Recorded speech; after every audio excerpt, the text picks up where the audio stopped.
Si vous nous rejoignez à l'instant, vous avez fait le meilleur choix, c'est celui de regarder votre chaîne de télévision Info TV et surtout de regarder votre programme Espace Mini 10h 11h52 en ouverture. On vous le faisait déjà comprendre. On marque un arrêt ce matin en posant une question essentielle. Doit-on devenir une mauvaise personne à cause des ingratitudes?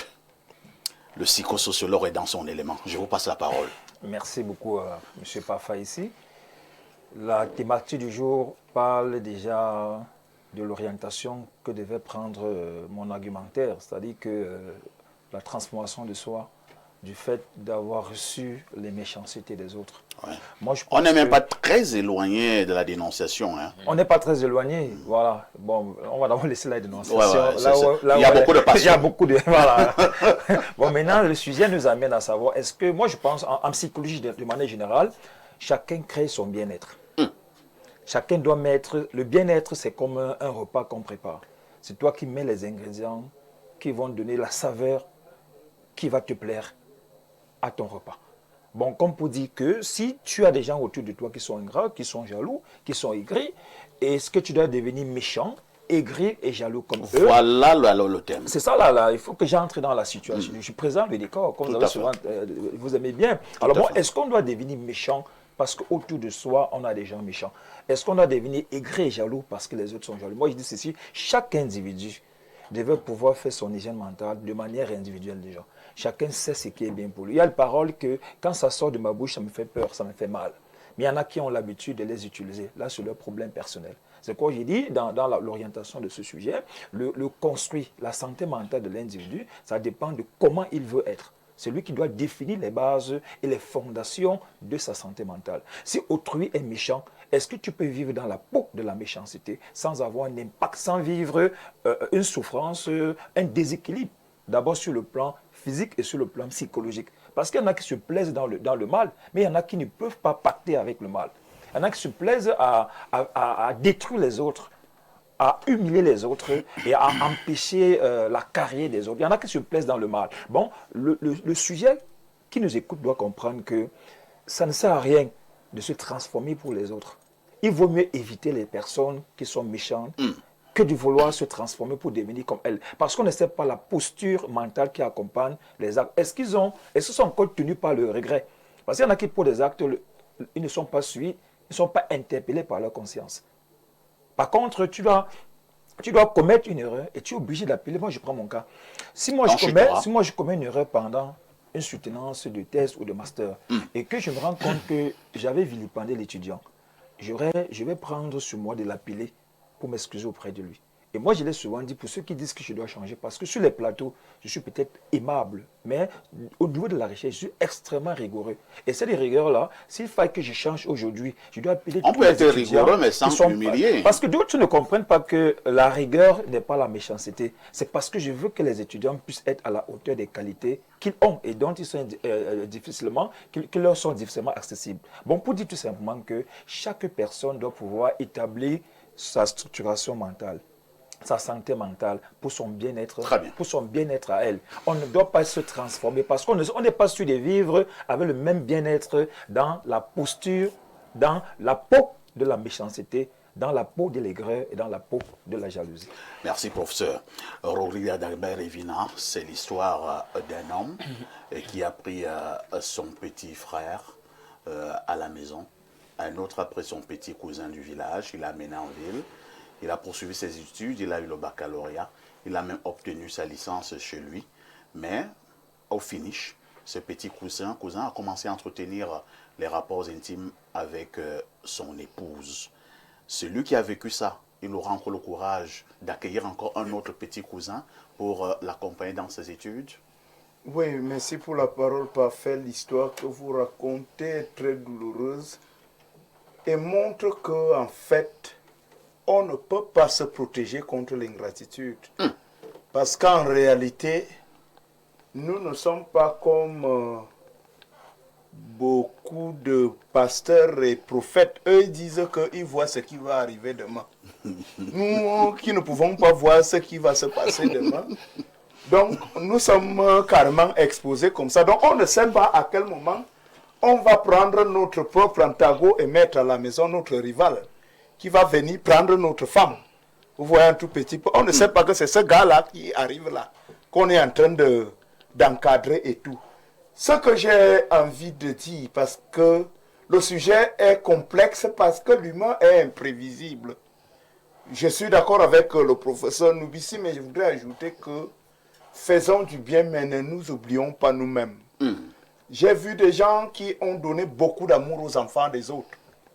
Parfois même au détriment de leurs propres enfants. Ces derniers deviennent de grandes personnes et vous qui les avez accompagnés, ils se moquent de vous. Voilà. Et déjà d'abord, ils prennent la peine d'aller reconnaître leurs vrais parents. C'est vous qui devenez le méchant. Simplement parce que vous avez demandé à être soutenu un temps soit peu. Voilà une autre histoire que vous venez de raconter. Combien de personnes avons-nous reçues sur nous et qui ont déstabilisé nos vies totalement? Tout à fait. Je puis vous assurer que, parfait ici, le mal continue d'exister sur Terre, justement parce que les partisans du mal existent. Si un peu de bien peut exister également, c'est parce qu'il y a les partisans du bien. Mais disons sans hypocrisie, aux téléspectateurs et à tous ceux qui nous regardent, l'ingratitude fait mal. Et il y a les doses de douleur parce que le cas de quelqu'un que vous avez mis au travail, il ne vous reconnaît pas. C'est une douleur qui est un degré. Mais un monsieur qui vient arracher votre femme et que vous l'avez aidé et tout, vous avez tout fait pour lui, ça c'est une douleur de notre degré. Quand vous l'avez pris, il était en classe 4e. Voilà, ce n'est pas facile humainement, professeur Noubissi, de demeurer bon. Lorsque vous avez expérimenté toutes ces douleurs que je suis en train de catégoriser. Parce que là, nous allons parler le langage de la vérité et dire en télévision qu'en fait, il faut seulement beaucoup prier Dieu et lui demander la force de rester vous-même. Quand vous avez reçu certains coups de la vie, il n'y a que le divin qui peut vous aider à vous surpasser, à pardonner et à continuer de faire le bien. Mais de façon ordinaire, je peux donner ce conseil. Demandons à Dieu de nous donner la force de continuer de faire du bien parce que le bien guérit. Parce que le bien, en réalité, attire sur vous des bonnes énergies, attire des bénédictions. Mais toujours est-il que tout se paye sur terre. Monsieur ici, quiconque vous fait du mal, moi j'ai eu dans ma vie le privilège de voir souffrir tous ceux qui m'ont fait du mal. Moi, je n'avais pas besoin d'aller au Bénin pour les voir souffrir. Vous voyez un petit peu. Donc, tous ceux qui m'ont maté, j'ai bu du lait à les voir transpirer dans la feu de GN. Dans le feu de GN. Merci, Rodrigue. Donc, c'est pour dire qu'on n'a pas besoin, en réalité, de se changer nous-mêmes. Parce que la nature qui enregistre tout frappe. C'est cette nature qui est le vrai Dieu, en réalité. Merci, Rodrigue. Docteur Oleme, j'aime le dire sur ce plateau, je cause beaucoup avec mon vieux papa, qui a déjà 88 ans. Ce week-end, on va encore causer. Un jour, en famille, nous causions encore au pied de l'avocatier au village. J'étais très énervé par les coups que je recevais de ma famille, l'ingratitude, le sabotage. Ainsi de suite, je disais à papa, papa, je pense que je vais changer. Je ne vais plus faire du bien. Il m'a demandé de lui servir un verre de vin de palme. Il a bu. Il m'a dit, fiston, tu n'as rien compris de la vie. À chaque fois qu'on te fera du mal, toi, n'abandonne pas de faire du bien. Il me dit, tu comprends ce que je dis? Il dit oui. Il me dit, deuxième chose, le pardon guérit. J'ai dit, comment ça? Quelqu'un me fait ceci? Et il me dit, écoute, le pardon guérit. Lorsque tu continueras à avoir cette haine, cette rancœur, cette rancune dans ton cœur, toi-même tu deviens un grand malade. Il m'a dit autre chose.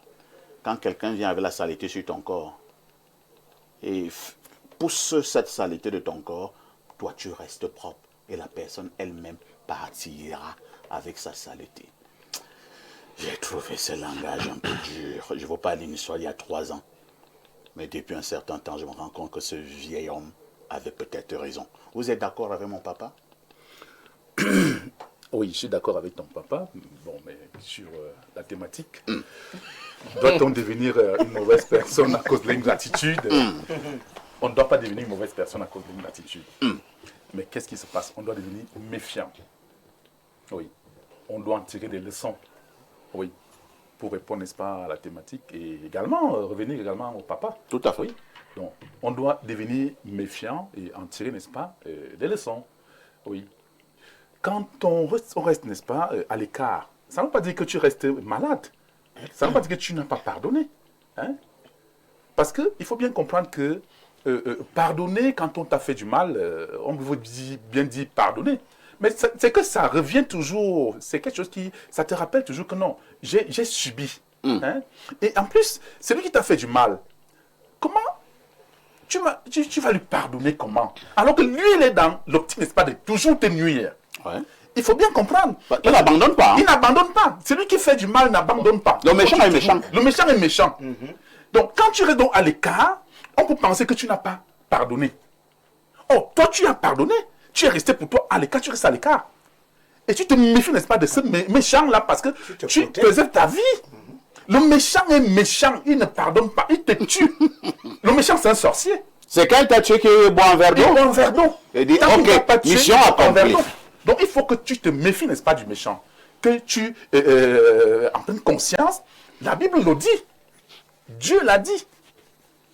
Quand ses disciples, quand Jésus, n'est-ce pas, c'est pas que ses disciples, il dit, allez, n'est-ce pas, évangéliser. Mais si vous toquez, vous allez dans une maison, et qu'on n'arrive pas à vous accueillir, hein, en repartant de là, nettoyez même la poussière de vos Pour que sandales, même cette pour que poussière ne reste pas sur vos pas. sandales. Oui.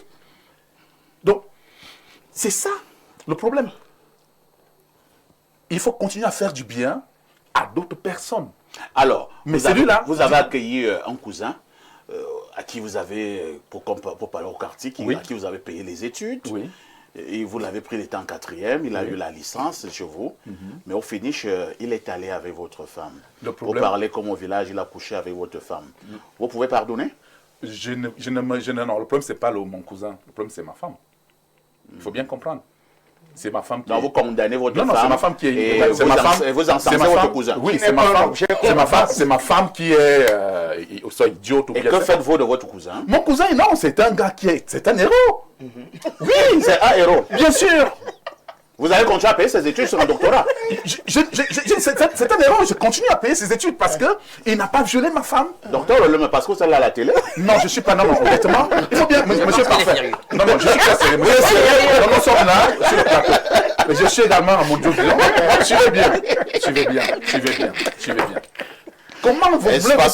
Comment voulez-vous que un jeune va gars. intéresser un cousin. Oui. Est-ce que tu sais, monsieur pas expirer? Monsieur parfait. Est-ce que tu sais que dans nos coutumes, hein, il est dit, c'est parce qu'il n'y a plus de respect de coutumes. Oui. Il est dit que mon frère peut aller avec ma femme si je suis, n'est-ce pas, handicapé. Mais pour le cas d'espèce, c'est ce que vous Mais êtes non, handicapé. ce n'est pas que je suis handicapé. Mais je n'ai pas demandé à ma femme, n'est-ce pas, d'aller avec Très bien. mon neveu. C'est compris. Ma femme donc s'engage, n'est-ce pas, à accepter un enfant, et aller avec cet enfant-là. Non, il n'y a pas de problème. Madame, c'est bon. Vous avez fait votre choix. Et quand vous n'êtes pas allé dehors, mon petit, je continue à te payer, n'est-ce pas, la scolarité. Tu es un grand brave. Tu es un grand brave. Mais je règle des comptes avec ma femme. Merci, docteur. Avec ma femme, moi, je J'ai règle des comptes. simplement peur hein, que le discours du docteur Olem puisse inspirer certains cousins. Ah non, je dis. Avec quelqu'un de ça peut tourner au vinaigre. Non, et les femmes doivent savoir se tenir. Paul Fils et Lundo, sujet social ce matin, sujet à caractère véritablement aussi pédagogique. Doit-on devenir une mauvaise personne à cause de l'ingratitude? Non, je dis non, on ne peut pas devenir une mauvaise personne à cause de l'ingratitude. Pourquoi? Parce que quand on fait le bien, on ne le fait pas pour la personne, on le fait d'abord pour soi, parce qu'on a des prédispositions de faire le bien. Et maintenant, peu importe l'ingratitude d'en face, on est d'abord soi-même bien parce qu'on fait du bien. Et le problème qui se pose, c'est le problème de prudence, parce que on peut vouloir faire du bien et plus tard, nous-mêmes, ça peut prendre notre vie, notre peau. Ouais. On a vu des cas comme Oui, ça. il y a des personnes où... À force de faire du bien, Oui. toi tu trouves même la mort. Oui, donc il y a donc des limites à ce que nous pouvions continuer à faire du bien. Il y a un niveau de bien qu'il ne faut plus faire. Parce que vous allez peut-être prendre un sorcier que vous allez héberger pour dire que non, je suis un ange. Ou bien ce cousin qui allait avec ta femme, oui. Toi tu as plutôt félicité le cousin Oui, et on répudié continue ta à femme. vivre Et à un avec- moment donné, c'est le même cousin qui va te mettre au poison. Oui, le même cousin continue à vivre dans le même toit. Et à un moment, mais ne soyez pas peut-être surpris que 2 ou 3 ans vous mourrez, parce que le cousin aurait déjà comploté pour un poison ou bien pour vous devenir gênant. On peut dire qu'il y a un niveau de bien qu'il faut faire, mais en se préservant soi-même. Et c'est important pour ceux qui font du bien. Il ne faut pas faire le bien de façon aveugle. Il faut poser des actions qui peuvent être utiles à soi-même, aussi utiles à la société. Mais quand on pose des actions, peut-être bien pour peut-être couvrir un serpent, mais je pense qu'on devient même soi-même dangereux à la limite. Ça veut dire on n'est plus bien, on devient plutôt même complice de ces personnes méchantes. D'où, pour moi, le bien, mais il faut avoir des limites en toutes choses. Merci. Jeanne-Rosine, lorsque vous avez reçu une bonne dose d'ingratitude, vous avez été abattu, vous avez été assommé, vous avez été déçu. Est-ce qu'il y a une manière de se relever? Est-ce qu'il y a une manière de se soigner? La meilleure façon de se soigner, c'est d'éviter les personnes. C'est vrai, ça fait très mal. Parce que lorsque vous faites du bien aux gens et les gens, en retour, vous servent un bon plat de mal ou d'ingratitude, ça fait excessivement mal. Parfait, moi particulièrement, j'ai une façon de faire. Lorsque quelqu'un était ingrat envers moi, je t'évite. Et lorsque je t'évite, je te pardonne et je me dis dans ma tête que tu es ignorant. Je continue ma route. Ça ne sert à rien que je change ma nature parce que j'ai face à moi des ingrats. Jamais. Je reste celle que je suis. Et la plupart du temps, je constate que lorsque vous faites du bien, votre réussite devient la punition du méchant. Parce qu'il n'arrive pas à comprendre que mais, je veux faire tomber parfait depuis là. Ça ne donne pas. Qu'est-ce qui ne va pas? Vous oubliez qu'il y a une divinité. Et c'est cette divinité qui fait en sorte que vous puissiez plutôt gravir des échelons. Vous allez de succès en succès. Mais le méchant, lui, ne comprend pas cela.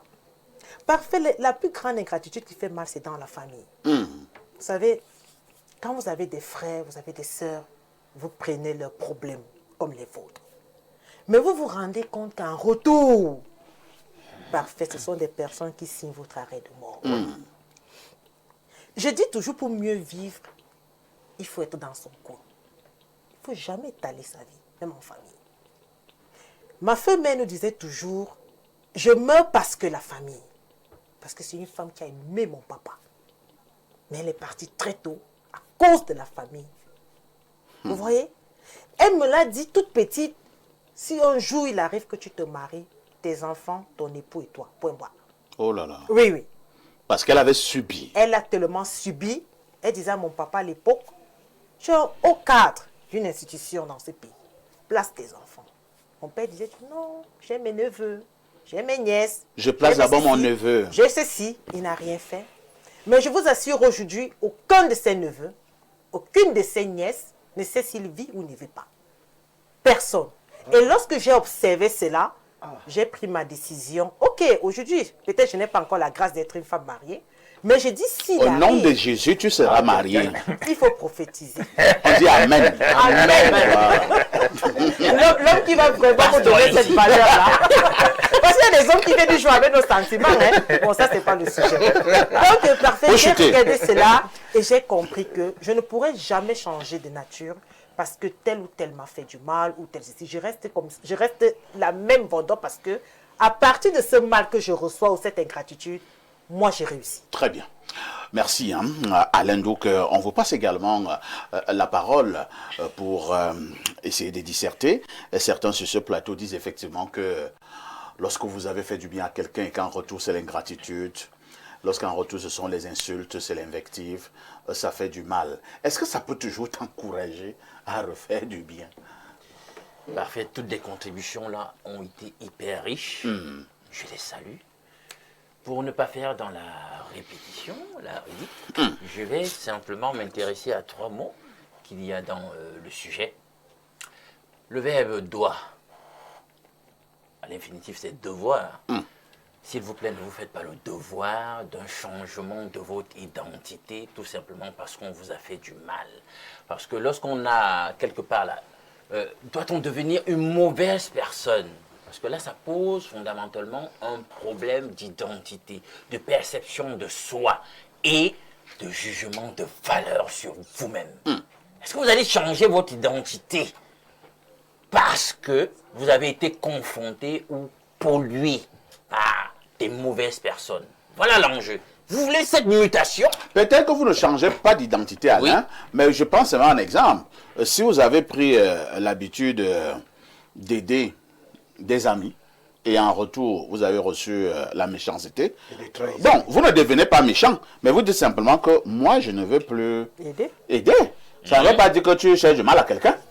Belle relance, parfait, sauf que on peut nuancer là-dessus, parce que, par exemple, pour ceux qui sont biblistes, ils savent qu'on dit, la Bible, il est écrit que le bien que vous savez faire, si vous arrêtez de le faire, vous péchez.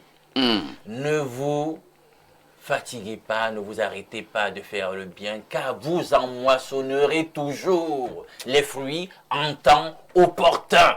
Le bien n'est jamais perdu.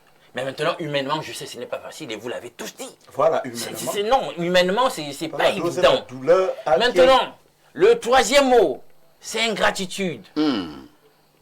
La particule ou le préfixe en question, c'est pour traduire qu'il n'y a pas, il y a manque. Il y a carence, il y a déficit de gratitude, c'est-à-dire de reconnaissance. Et je dis les gens, il faut qu'on le comprenne. Même Dieu, quelque part, dit dans les Saintes Écritures qu'en réalité, il prend plus plaisir dans la gratitude, dans la reconnaissance que dans les sacrifices. Ça veut dire ce que ça veut dire. Donc, apprenons dans la vie à être reconnaissant, à savoir manifester de la gratitude, même pour le plus insignifiant des biens que quelqu'un vous a fait. Parfait. Je ne vais jamais oublier que quoi qu'on dise, un de ces jours, l'opportunité m'a été donnée de me retrouver sur ce plateau. Par toi, il faut être capable de le dire. Ah, beaucoup l'ont oublié, hein. Même si je ne te donne pas d'argent, je te donne rien du tout, le simple fait au moins de le confesser de mes lèvres, de l'admettre, c'est déjà une grande reconnaissance, une grande gratitude. Ne chosifiez pas, parce que ça crée, ça pollue même le climat social. Les gens qui ne savent pas reconnaître le bien qu'on leur fait. Hein? Le professeur fait quelque chose pour toi. Au moment de parler du bien en question, tu ne veux plus citer le professeur. Non, ça veut dire quoi? Ça veut dire quoi, les gars? Non. J'avais rencontré quelqu'un qui m'avait quand même aidé. Enfin, comme ça, il y a oublié le nom de la personne là. C'est comme si c'était le nom de la personne là, tu auras des égratignures. Ça le fait mal. Il ne veut pas reconnaître que non, un tel circonstance, c'est Jeanne qui avait fait ceci pour que... Non, il ne faut pas que Jeanne brille. Pas cette reconnaissance, non, merci, pas bien. Merci. Hein. Bonjour, monsieur Parfait, ici, à vous et à tout votre panel. Thématique très intéressante. Concernant le sujet, oh, docteur, je vous ai appelé combien de fois? Voilà, très bonne analyse de votre part. S'il vous plaît, avec votre bon cœur, j'ai besoin d'un soutien scolaire. Et un toit. Pardon, prenez-moi chez vous et vous ne serez pas déçus. Pour faire sérieux, il faut pardonner à celui qui te fait du mal. Cependant, il faut prendre des distances avec ce dernier et continuer à faire du bien sans toutefois ne rien attendre en retour. Bon week-end à vous, à lundi 10h. C'est Freddy depuis un Sam Sofavin. Un autre message rapidement ce matin. C'est une kyrielle de messages. Hein. Que dit celui-ci? Alors, bonjour à tout le panel. Ne devenez jamais une mauvaise personne à cause de l'ingratitude des gens, mais prenez vos distances pour vivre heureux, même comme ce n'est pas facile. Acceptez cette nouvelle façon de vivre. C'est un Tep Paul depuis Yaoundé. Un autre message, bonjour, parfait à ici. La veste carrelée de la modération. Pour la thématique du jour, Jésus-Christ est le modèle parfait de la réponse à votre préoccupation. Il a payé le prix pour cela même qui le clouait à la croix. Alors, peu importe le mal qu'on puisse vous faire, ne changez jamais votre personnalité, mais plutôt soyez prudent dorénavant, tout en continuant à faire du bien. Comme on parle donc de gratitude ce matin, j'ai dit merci à Monsieur Nvan pour Info TV. Merci et parfait pour cette émission, pour sa bonne humeur et pour ses vestes carolées. Bon week-end à vous tous. Incroyable. Un autre message, hein? Bonjour, Sa Majesté de la modération. L'ingratitude est une maladie instaurée au Cameroun et va se balader ailleurs. Vous recevez vos compatriotes chez vous, vous les accueillez avec plaisir en leur octroyant même des terres et femmes. En retour, ils vous traitent de feignants et vendeurs de terrain. Voilà pourquoi les Camerounais sont divisés aujourd'hui à cause de cette ingratitude et cette hypocrisie nocive. On peut tromper quelqu'un chaque fois, mais pas éternellement. Bonne journée, c'est Cyril à Douala. Un autre message ce matin. Bonjour, parfait ici. Merci beaucoup pour le thème. Je suis Pétankis de Carrefour Mec. L'ingratitude et d'autres mots négatifs sont des tontines que je n'oublie jamais de remettre l'intégralité des actes négatifs à ceux qui me font du mal avec une bonne bière fraîche et un bon poisson brisé, parce que les personnes qui font du mal sont victimes de maltraitance liées à leur tendre enfance. Merci à la dame sur le plateau pour son intervention géniale. Passez-lui mon numéro s'il est disponible à partager les débats sur le bien. À plus. Ça, c'est une bonne manière, hein? Une bonne entrée en matière. Les gens posés ne vont pas tomber aussi facilement. Le psychosociologue, un mot pour la fin? Oui, juste pour dire que chacun d'entre nous devait d'abord penser à son bien-être déjà, à sa santé mentale, à ce qui lui fait plaisir, et savoir qu'autrui n'est jamais là pour nous aider à être heureux. On doit être très égoïste dans la recherche du bien-être, parce que c'est d'abord de toi qu'il est question. Et concernant l'ingratitude, que les uns et les autres sachent que quand même, lorsqu'on a fait du bien, il vaut mieux aussi répondre par le bien. Bonjour, je vous écoute depuis la ville de Kribi. Je pense que les gens sont tellement ingrats. Une comme moi, j'ai tant fait du bien, mais aujourd'hui, je me retrouve toute seule. Mais j'espère qu'un jour le Seigneur se souviendra du bien que j'ai fait pour ma famille et mon entourage. Madame, très belle analyse de votre part. Que le Seigneur vous accorde la grâce du mariage. Dis encore Amen. Amen. Dis encore Amen. Amen. Triple Amen. Amen. Bonjour, Perfecto. Thème très intéressant pour nous les chrétiens. Le Seigneur Jésus-Christ nous demande de pardonner sans cesse. Mais, à mon avis, il faut prendre des distances. Il faut absolument prendre des distances, Rodrigue. Il faut prendre des distances parce que personne ne peut s'habituer à la douleur. Je pense que, je l'ai indiqué, il y a des doses de douleur. Et quel est le message que vous adressez à tous les ingrats et qui nous regardent ce matin? Moi, nous parlons, ils nous regardent, hein, oui, les ingrats. Le message que Il faut regarder la caméra pour qu'ils te voient. Le message que je leur envoie, c'est que sachez que le bonheur n'est pas pour vous. Vous ne pouvez pas être soutenu à gauche et à droite et rendre l'ingratitude. Détourner les femmes de ceux qui vous ont aidé, abandonner ceux qui vous ont fait du bien et tout. Mais l'enfer vous attend. En fait, l'enfer existe pour des gens comme vous. Donc, la douleur existe pour des gens comme vous. La souffrance, au final, existe pour des gens comme vous. Et je pense même que la nature ne va vous rendre que l'ingratitude. Et celle-là sera un peu plus dosée. Parce qu'en fait, l'ingratitude est un poison aussi qui détruit ceux qui font du bien. Lorsque vous leur rendez l'ingratitude, tellement ils souffrent de votre acte, eh bien, vous ne pouvez pas en retour ressentir le moindre bonheur parce qu'en fait, chaque chose a son temps. Retenez que quand vous êtes ingrat, la nature enregistre Ce n'est pas un individu qui vous punit, Très bien. mais c'est la nature qui vous punit. Merci Rodrigue. C'est par ces mots de Rodrigue que nous allons mettre un terme à cette autre production TV. Merci au professeur Claude Noubissier, enseignant d'université devant l'Éternel. On dira merci également à Paul Fils Elundu, qui reste journaliste dans l'âme et sans ingratitude. Jeanne Rosine reste une opératrice économique accomplie, mais elle pense qu'un jour, Dieu lui donnera un mari. Merci également à Lino Douk, qui pense qu'en continuant à venir sur Espace Miné, il avait eu véritablement un coup de pouce de quelqu'un sur ce plateau. Merci à notre ami, le docteur Yves Clément Olemeu. Il fait son bien en soignant de nombreuses personnes à travers le monde. Rodrigue Adalbert Evina pense qu'en dénonçant les phénomènes sociaux, il fera aussi du bien un jour pour la patrie. Et nous, en tant sans ingratitude, sans aucune ingratitude, nous vous disons simplement que la rediffusion de ce programme, c'est tous les soirs à partir de 22h30. Je souhaite à tous et à toutes un excellent week-end sans ingratitude.